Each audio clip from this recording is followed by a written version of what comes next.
새정치민주연합의 새 원내대표는 합의 추대될 가능성이 높아졌습니다. 원내 수석 부대표인 김영록 의원과 정책위 의장인 우윤근 의원이 유력하게 거론됩니다. 관건은 비대위에서 배제된 이른바 중도파가 후보를 낼지 여부입니다. 새누리당에서는 국회의원 체포동의안 제도를 손보기로 했습니다. 동료 의원 감싸기 관행을 깨기 위해 현재의 무기명 투표를 기명 투표로 바꾸자는 방안 등이 거론됩니다. 정치권 취재하고 있는 PD 연결하죠. 권현주 PD. 네, 권현주입니다. 자, 새정치민주연합의 새 원내대표를 누가 맡을지 관심입니다. 어제도 추대 가능성을 보도해드렸습니다만 아예 경선을 하지 말자 이런 분위기입니까? 네, 세월호 정국과 당의 위기를 수습해야 하는 상황에서 경선으로 갈등을 부추기면 안 된다는 공감대가 형성되면서 추대론에 힘이 실리는 것으로 보입니다. 어제 비공개로 열린 민주연합 비상대책회의에서는 문희상 비대위원장과 문재인 비대위원 등을 중심으로 추대론이 제기된 것으로 알려져 있습니다.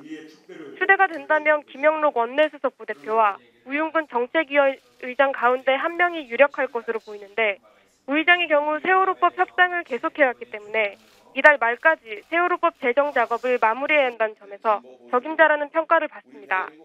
경선이 치러질 경우 나설 것으로 예상되는 최재성 의원이나 노영민 의원 등도 추대론이 대세라면 무리해서 출마할 의사는 없는 것으로 전해지고 있습니다. 그러나 비대위 구성에서 배제되면서 불만을 가진 이른바 중도파의 이종걸 의원이나 주승영 의원 등이 출마 의사를 꺾지 않을 경우 경선이 치러질 가능성도 없지 않습니다. 자, 다음 주 화요일 7일부터 열리는 국회 국정감사 얘기를 좀 해보죠. 어떤 사람들이 증인으로 나오는지 관심입니다. 증인이나 참고인 중에서 주목할 만한 사람들은 누굽니까? 상임위별로 보자면 산업통상자원위원회의 경우는 대기업과 중소기업의 상생 문제를 집중적으로 다루기 위해 김병렬 GS칼텍스 대표, 강영구 롯데홈쇼핑 대표, 윤동준 포스코 부사장 등을 증인으로 채택했습니다. 또 논란이 되고 있는 제2 롯데월드 안전 문제를 점검하기 위해서 김천 롯데건설 사장을 알뜰주유소 사업 관련 정유사 입찰 비리 의혹으로 최원병 농협중앙회 회장을 증인으로 채택했습니다. 미래창조과학방송통신위원회, 즉 미방위에서는 이동통신 3사의 대표를 모두 참고인으로 불렀습니다. 하성민 SK텔레콤 사장은 대포폰 10만 개 개통과 관련해서 황창규 KT 회장은 개인정보 유출 논란으로 이상철 LG U+ 회장은 특허 분쟁으로 참고인 명단에 올랐습니다. 종합편설 채널 승인과 재승인 심사와 관련해 류호길 MBN 상무이사, 위성 헐값 매각 의혹에 관해 이석채 전 KT 회장이 미방위 증인으로 나옵니다. 세월호 참사와 관련한 국감에서는 이주영 해양수산부 장관과 김석균 해양경찰청장이 농해수위의 증인으로 채택됐습니다. 여당의 반대로 아직 결정되지 않은 증인으로는 세월호 참사 당일 대통령의 행적에 관해 답해야 하는 김기춘 청와대 비서실장, 김무성 새누리당 대표 딸을 교수로 특혜 채용했다는 의혹을 받고 있는 수원대 이인수 총장 등이 있습니다. 새누리당 보수혁신특별위원회 오늘 나름대로 혁신 과제를 제시했다고 합니다. 눈에 띄는 게 있습니까? 네, 새누리당 혁신위는 우선 국회의원 체포동의 제도 개선을 제시했습니다. 어제 오후 6시부터 7시 30분 동안 진행한 토론회를 통해 위원들 간 의견을 수렴한 결과로 보입니다.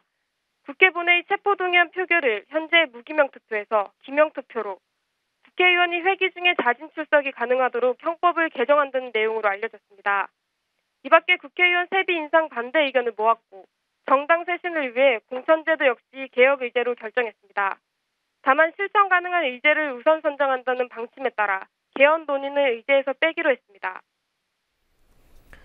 이명박 정부와 박근혜 정부에서는 별 의미를 두고 있지 않지만 내일이 14 남북 정상선언 7주년이죠. 오늘 토론회와 기념식이 열렸더군요. 어떤 발언들이 나왔습니까? 네, 미국이 고고도 미사일 방어 체제 사드를 한국에 배치할 경우 한반도가 동북아 갈등의 진원지가 될 것이라는 우려가 나왔습니다. 최종건 연세대 교수는 오늘 발표에서 사드 체계에 들어가는 X밴드 레이더에 대한 중국의 반발을 언급하면서 한국의 전략적 이익이 강대국의 국제정치에 의해 사라지고 한중 관계의 긍정적 발전이 어려워질 것이라고 지적했습니다. 박근혜 정부의 대북 정책에 대한 비판도 많이 나왔습니다. 노무현 재단 이사장인 이해찬 의원은 현 정부의 대북 정책이 이명박 정부보다는 유명하고 적극적이라고 평가하면서도 정책의 구체성과 실천력은 답보 상태이고 명분만 앞섰지 실효와 실리가 없다고 비판했습니다. 14선언 당시 청와대 대변인이었던 천호선 정의당 대표의 말 잠시 들어보시겠습니다. 박근혜 대통령 올초에 통일대박 얘기했습니다. 말로 통일대박을 얘기하는데 한편으로는 오이사조치를 유지하고 있습니다. 한편으로는 오이사조치를 유지하고 있으면서 스스로 그것을 무너뜨리고 위반하고 있습니다.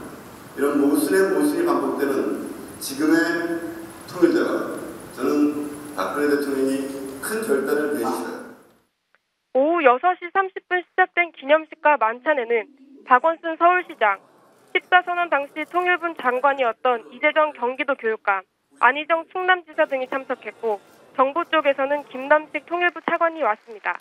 지금까지 국민TV 뉴스 권현주입니다.